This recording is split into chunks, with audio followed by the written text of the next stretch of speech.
Les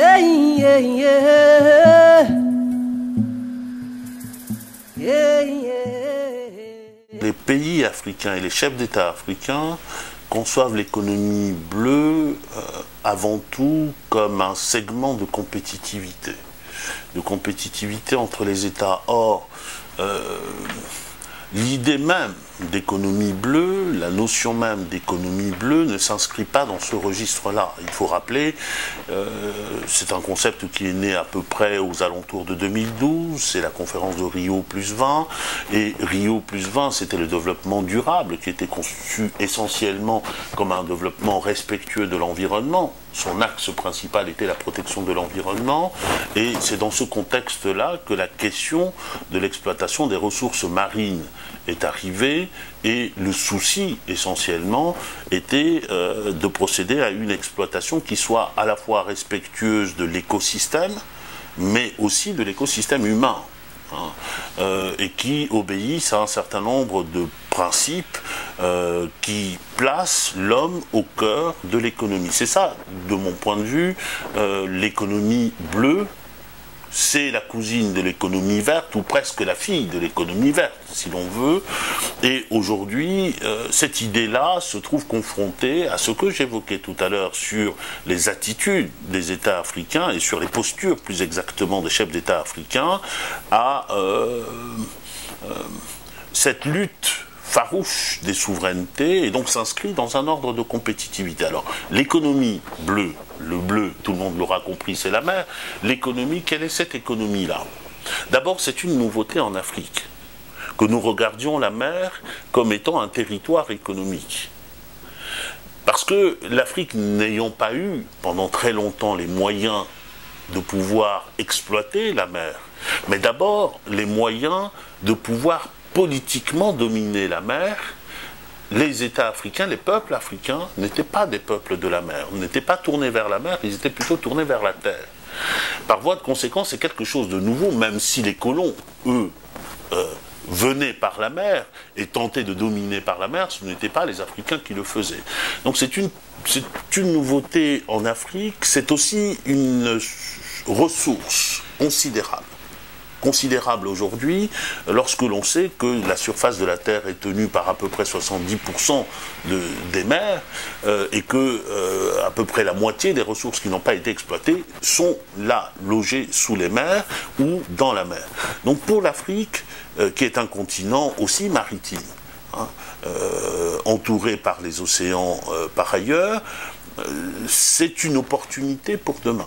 Je disais que c'était une opportunité formidable pour l'Afrique en général, mais en particulier pour un certain nombre de pays dont, prenez par exemple le Sénégal, prenez le Mali, ce sont des pays dont à qui la terre offre beaucoup moins que la mer pourrait leur offrir. Donc c'est une opportunité qu'il ne faut pas négliger, et qui est aussi une source d'enrichissement du pays.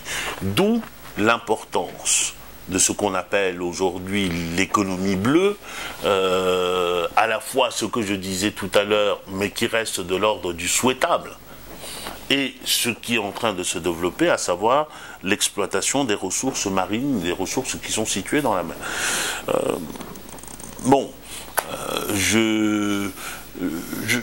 Je ne peux pas parler de la mer sans parler de la situation de ceux qui sont mes concitoyens, qui habitent des pays qui sont enclavés, et qui, nous y reviendrons, ont aussi droit à l'exploitation des ressources maritimes. Mais c'est toute l'Afrique. Ce que je veux dire par là, c'est qu'en réalité, on présente cette question comme étant un enjeu essentiellement pour les États côtiers, mais ce n'est pas une question pour les États côtiers seulement. C'est une question de développement de l'Afrique dans son ensemble.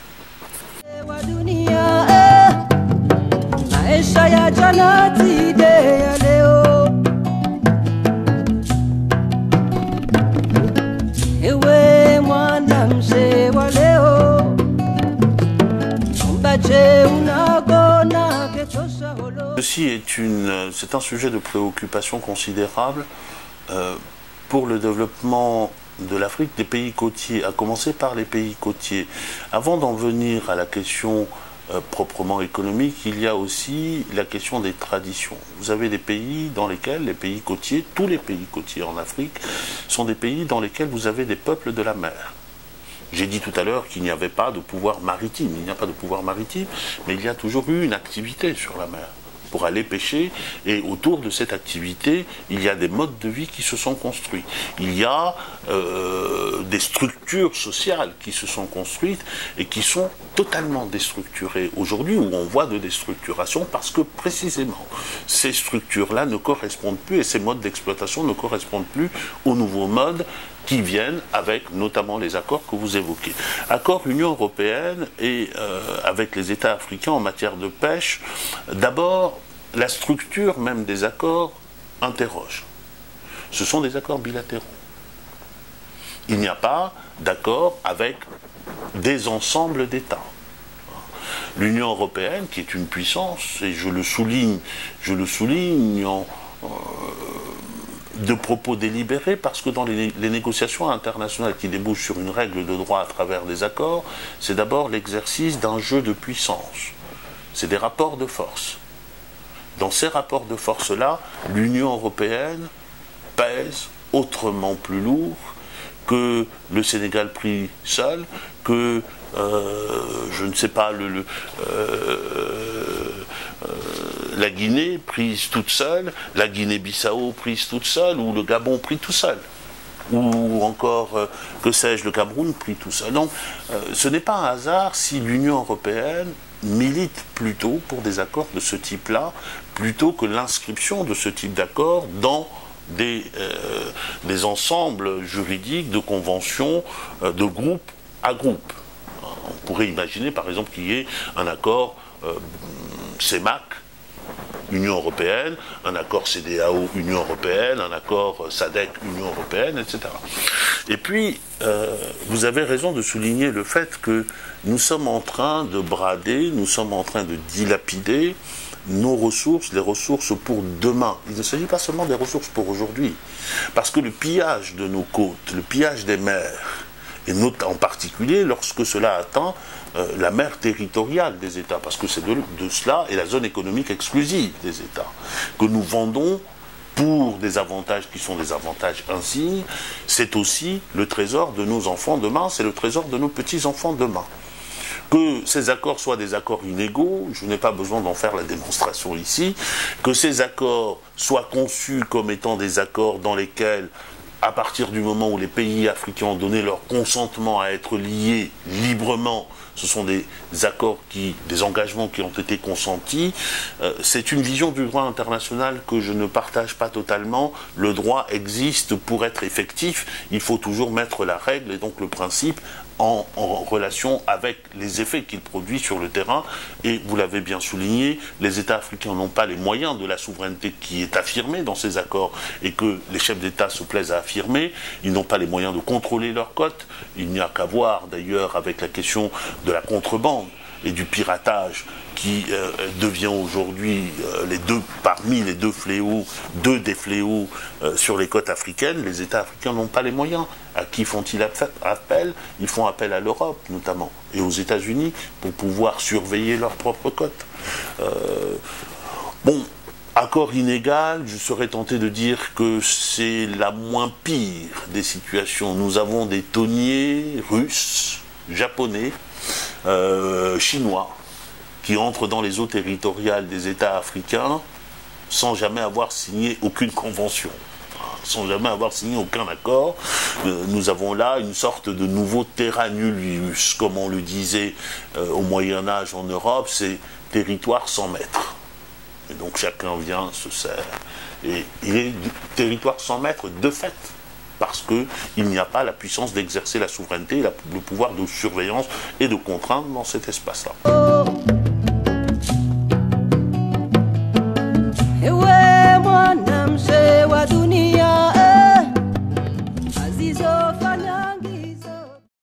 Je pense que sur le plan structurel, rien ne change depuis l'accord de Yaoundé jusqu'à l'accord de Cotonou. Et maintenant, avec les APE, rien n'a changé dans la structure même. Parce que les accords Union européenne, ACP, n'étaient pas des accords entre deux groupes d'États. Le groupe ACP n'a d'unité que parce qu'il a une seule représentation à Bruxelles auprès de l'Union européenne. La structure de ces accords, c'est que ce sont des accords qui sont signés du côté européen par une entité, la Communauté européenne puis l'Union européenne, et du côté ACP par chacun des États. Nous étions dans un bilatéralisme qui ne s'avouait pas comme tel, dès le départ. Dès le départ.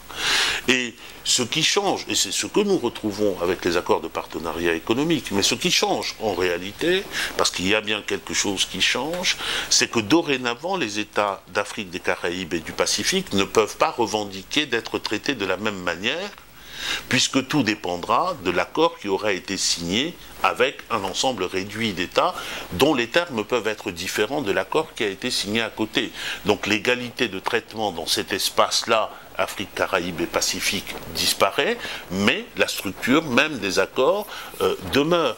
Lorsque je parle d'accords inégaux, s'agissant des accords de pêche, pour ce qui concerne les accords ACP-CE ou Union européenne, et puis des accords de partenariat, il faut aussi, je dois à l'objectivité de dire que dans la présentation habituelle, ces accords sont présentés comme étant des accords totalement conformes au droit international.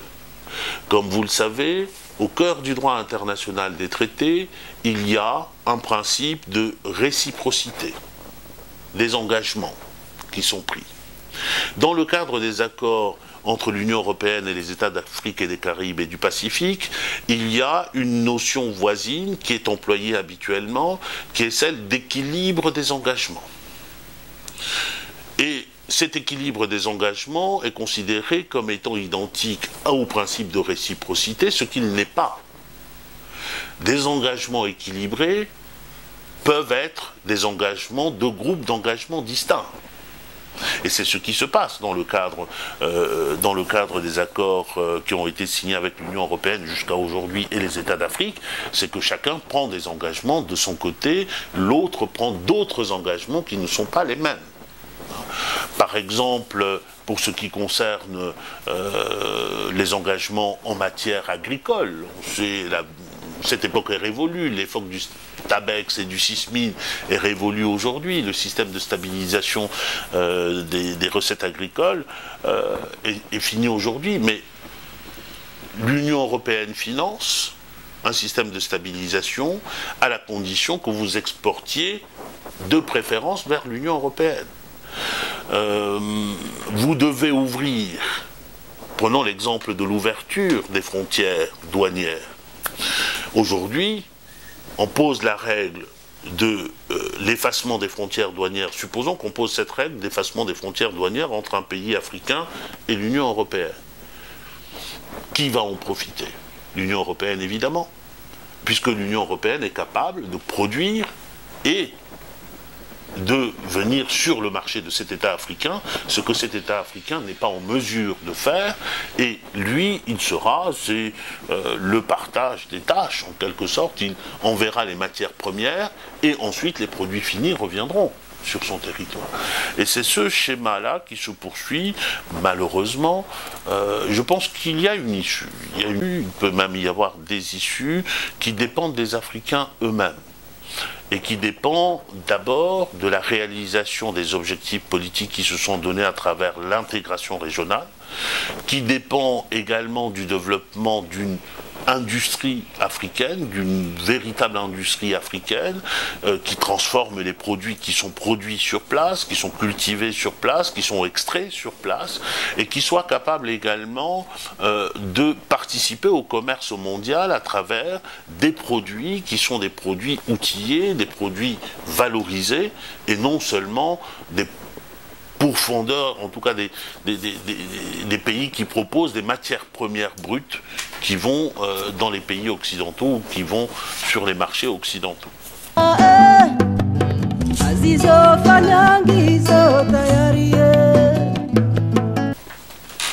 Que les frontières soient source de conflits, c'est une vérité élémentaire et je dirais même presque éternelle.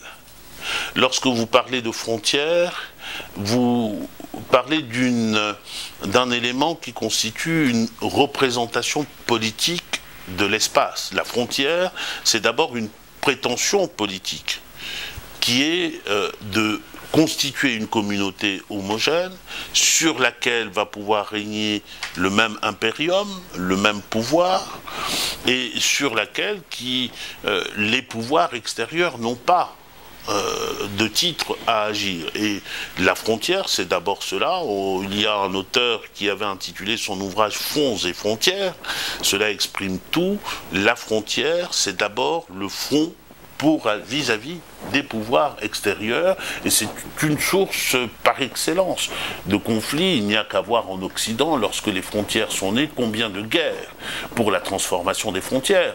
Et lorsque aujourd'hui nous évoquons un certain nombre de thèses ou de théories concernant la frontière, telles que la théorie des frontières naturelles, par exemple, ces théories-là ont donné lieu à des affrontements sanglants, avant de pouvoir triompher ou ne pas triompher d'ailleurs.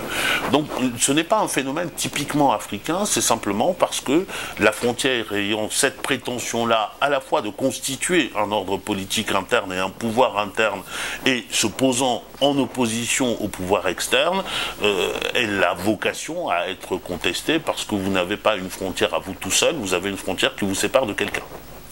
Et dans le cas de l'Afrique, ceci a été aggravé par le fait que les frontières africaines n'ont pas été décidées par les Africains. Les frontières en Afrique, comme nous le savons, ont été décidées par les pouvoirs coloniaux, c'est la conférence de Berlin, et nous héritons de cela. Nous héritons de cela, et lorsque vous vous demandez si l'Union africaine n'aurait pas pu édicter un code pour réaliser les tracés des frontières de manière consensuelle entre les États, il n'y a pas besoin d'un code. En matière de délimitation des frontières en droit international, il n'y a pas besoin d'un code en tant qu'assemblage d'une série de règles. Nous avons quelques principes qui sont des principes simples. D'abord, le premier principe quant à la délimitation des frontières, c'est que cette frontière se négocie entre les États. Il se définit par accord entre les États. Ce n'est que lorsque les États ne sont pas d'accord, lorsqu'ils ne s'entendent pas sur la délimitation, que le juge peut être saisi ou l'arbitre peut être saisi. Et même là, les principes que pose le droit international, notamment pour présider à ces délimitations-là, ce sont des principes très très généraux. Prenez l'exemple de la mer, puisque vous m'interrogez sur la mer. Un des principes pour la délimitation maritime, le principe majeur, c'est le principe d'équité.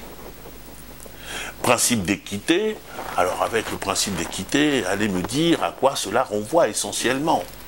On pourrait en discuter longuement. Autrement dit, il n'y a pas de règle juridique en tant que tel, un assemblage de règles juridiques censé présider à la délimitation des frontières et donc dicter aux États les règles selon lesquelles ils doivent délimiter leurs frontières. Au demeurant, la délimitation de frontières est une affaire, avant de devenir une affaire de juristes, c'est d'abord une affaire de techniciens et de scientifiques.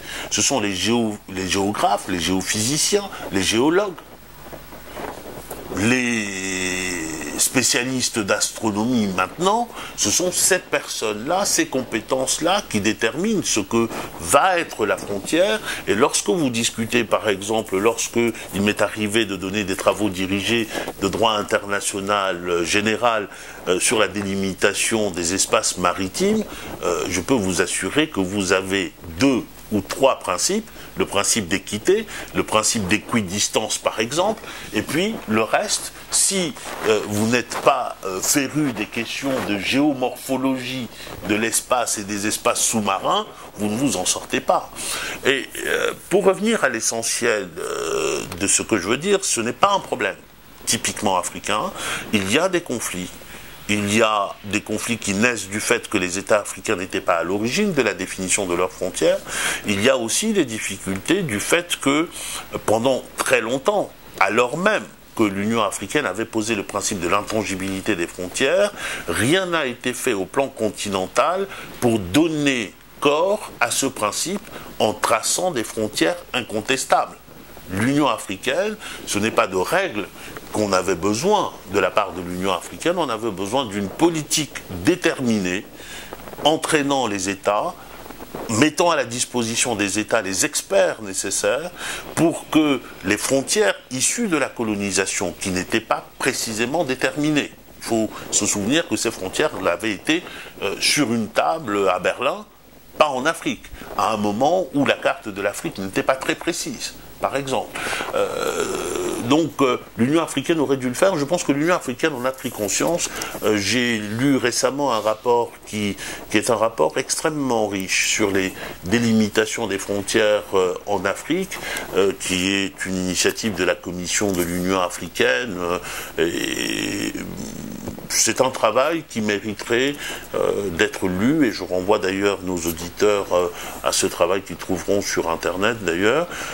L'Union africaine a décidé de prendre à bras le corps ce problème-là et d'aider les États à sécuriser leurs frontières et donc à enlever certaines des sources de conflits en Afrique qui sont liées à cela.